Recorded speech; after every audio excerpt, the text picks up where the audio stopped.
Hazvina kumira zvakanaka mhuri yeZimbabwe. Kune tsamba yasendwa kuna President Emmerson Mnangagwa. Tsamba iyi yabva kunonzi the Amalgamated Rural Teachers Union of Zimbabwe, ARTUZ, sends a message to President Emmerson Mnangagwa. Ndokwabva message iyo. So pa message yavo iyi vari kutaura kuti President Mnangagwa, we note you were impressed with the dancing moves and you had to pay $800 to the good dancer on day one of school's opening. We will show you our dancing moves.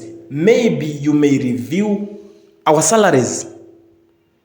Hanza zvekutamba munozvida, ndaona kuti munofarira vanhu vanotamba stereki. So zvatichaita panapa tichakuratidzaiwo madance moves mamwewo ari better, kuti pamwe zvichida muchatinzwisisawo pazvichemo zvedu, muchaongororawo pamasalaries edu apa kapa, kuti mumbomatarisao muongororo kuti haufa zvakamira sei, because vanhu vari kuda kuiwedzerwa mari, ndo nyaya iripo panapa. So vanhu vangorwadziwa nekuti mukuru abudisa 8 wire pasport, kungoti munhu angotamba vatonzi $800. So ndo tsamba iri kubva kune chikwata ichi chematicha.